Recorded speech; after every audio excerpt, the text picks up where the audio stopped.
All right, so it's been 1 week since I did my hardness tests. I have my nice polished samples here. I'm going to etch these surfaces and try to look at the microstructures. But just to be safe, in case I had some oxides form on there, just very thin, I'm going to repolish these just with that final 4000 grit sandpaper, just to make sure I have a beautiful, perfect, clean surface. All right, hi everyone. I'm in the lab now, ready to etch my samples. First thing to do, put on some gloves, keep my hands safe. Now what I'm going to do is I'm going to use that nitrile etch that I mentioned. And I'm going to choose as my first sample, the perlite sample. Okay? The procedure I'm going to go through is pretty straightforward. I have my nitrile here. I'm going to take a little cotton swab and use that to keep a region of the surface nice and wet with that mixture. When I'm done with that, I'm going to rinse it in water to get that little bit of acid that's on the surface off, and then I will spray with ethanol to finally get the sample perfectly clean and ready to go. So we're doing this in the fume hood just to be safe.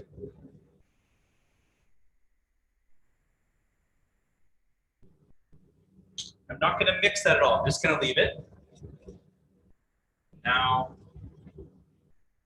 take my swab, dip it in there, and then get some of that acid on this surface. Remember, this is just acid and ethanol, so alcohol plus acid. One thing I want to make sure doesn't happen is that that alcohol doesn't fully evaporate and leave some layer on my material. Now that region where I have this acid is starting to get cloudy. So I'm going to drop that in my little container. And I will grab that out with some forceps, rinse it off with alcohol, and then we'll go over to the microscope to check it out. So I've put that sample, which should be the perlite sample, face down, and I'm looking at it with our lowest magnification, our 5x. And you can see on the surface, there's this change in the surface contrast, okay? These bright regions, that's that ferrite by itself that's stuck inside of our microstructure.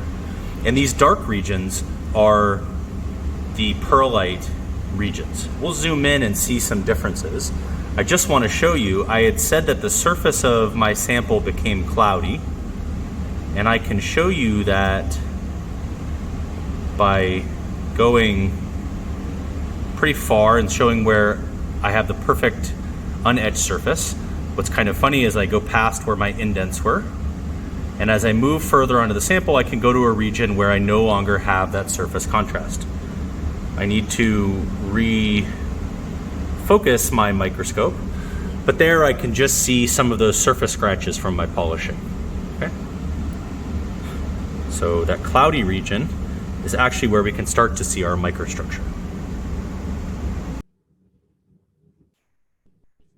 All right, so now we can take samples 1 and 2 and etch those surfaces, clean them off, and then finally use some alcohol on the surface. I'm going to repeat that same procedure. I'm going to get a new cotton swab, open up my etchant, get that surface moist. Only takes a few seconds, and we start to see some cloudiness appear on that surface. I'll drop that in my water. I'm really just doing this so that I can get that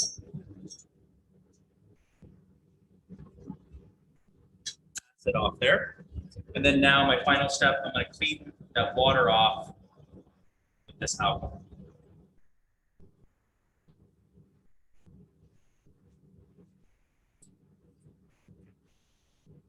Wipe that surface clean. I'm going to go ahead and do the same thing You can see that that surface is cloudy. That's where we've etched the surface. While I'm over here, I'm going to do the same thing to our martensite sample so that we can then go and look at the microstructure of all of this. Same procedure. Get some etchant. Create a surface layer. I'm just keeping it moist on that surface so it doesn't become dry.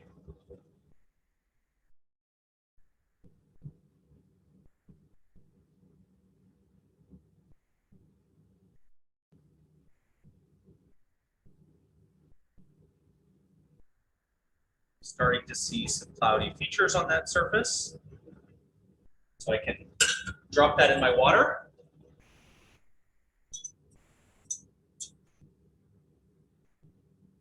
Come in and pull it out. Clean this off with alcohol. This is just ethanol, so it's very benign. Right. So it's a little bit harder to see on that one, but you can see some shading on that surface. We'll go and check these out in the microscope. We have our quenched martensite in the microscope now. So this mottled black contrast is really having to do with our martensite phase that's there. It looks very dark because these are very finely spaced pieces of martensite.